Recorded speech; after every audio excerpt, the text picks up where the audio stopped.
Bonjour. Bonjour. Vous êtes de National Instruments. Alors vous allez nous expliquer qui est National Instruments. Alors National Instruments est une société américaine qui a 40 ans maintenant, donc qui est basée au Texas et qui a des filiales un petit peu partout dans le monde. Donc moi je travaille dans la filiale française qui est basée à Nanterre, à côté de Paris, en tant que responsable de l'équipe enseignement et recherche. Et pour répondre à votre question, National Instruments est une société qui fabrique, commercialise et supporte donc des produits logiciels et matériels pour pouvoir faire des systèmes de test, de mesure, de contrôle commande et des systèmes de programmation embarqués. Donc, alors, quelle est votre offre pour l'enseignement et la recherche? Comment vous vous positionnez dans cet environnement? Alors, National Instruments est une société de haute technologie qui a un peu plus de 35 000 clients de par le monde et qui travaille sur des problématiques techniques qui sont vraiment diverses et variées. Donc que ça soit donc des bandes de tests automatiques, que ça soit pour faire du contrôle commande, que ça soit pour faire du contrôle, de la régulation et de l'asservissement. Et en fait, il se passe que ces sociétés qui utilisent nos produits ont constamment besoin en fait, de jeunes diplômés qui soient un petit peu au fait de la plateforme National Instruments, donc que ce soit dans le cadre de propositions de stage ou que ce soit dans une proposition d'embauche. Donc ils sont constamment à la recherche effectivement de jeunes diplômés qui ont ces compétences. Et nous, notre travail avec l'enseignement et la recherche, c'est de travailler avec des écoles, des universités, des établissements auprès de qui on va mettre à disposition les outils National Instruments pour que les étudiants puissent commencer à travailler et à acquérir des compétences sur les produits logiciels et matériels National Instruments. Donc avec quel type de produit vous faites ça?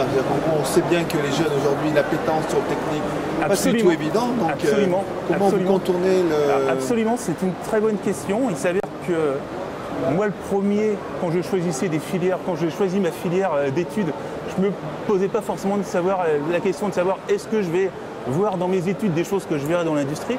Et en fait, l'approche qu'a National Instruments par rapport à ça, ça consiste à dire on va essayer d'impliquer, d'intéresser les étudiants aux études techniques et scientifiques en leur faisant faire des projets, en leur faisant pratiquer l'ingénierie. On a tous été étudiants, être en cours, en amphi, assister, voir un prof qui parle, c'est pas forcément ce qu'il y a de plus palpitant. Par contre, être en TP, manipuler, faire des câblages, connecter des circuits, s'amuser à faire de la mesure, là c'est enrichissant parce qu'on pratique. Je dis souvent, si vous ne savez pas skier, vous pouvez lire tous les livres que vous voulez sur le ski.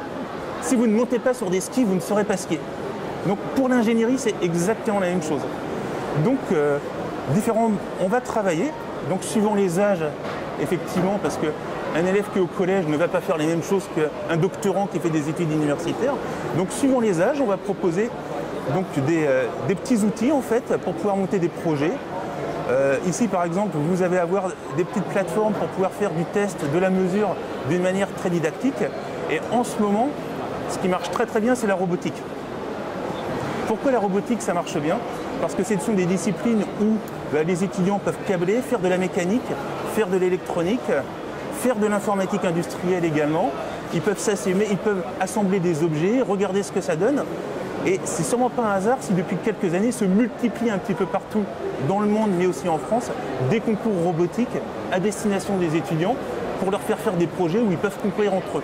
Et d'ailleurs, National Instruments organise tous les ans son propre concours robotique lors des NI Days, donc qui se tiennent une fois par an et où il y a à peu près une vingtaine d'équipes d'étudiants qui concourent entre eux pour faire le plus beau projet robotique. Ok. On peut voir un petit peu ces questions.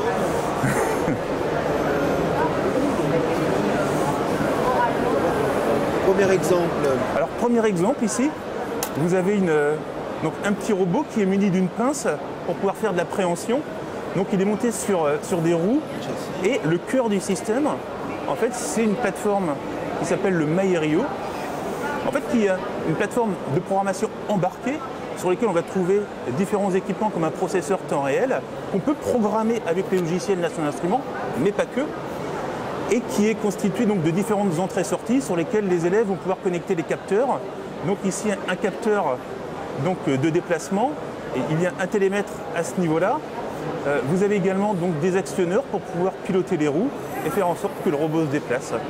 Donc l'étudiant qui travaille sur ce type d'équipement, il fait du Lego, mais il apprend à connecter un capteur, il apprend à le relier au système informatique, il apprend à programmer un système embarqué, il apprend à faire de la mécanique également.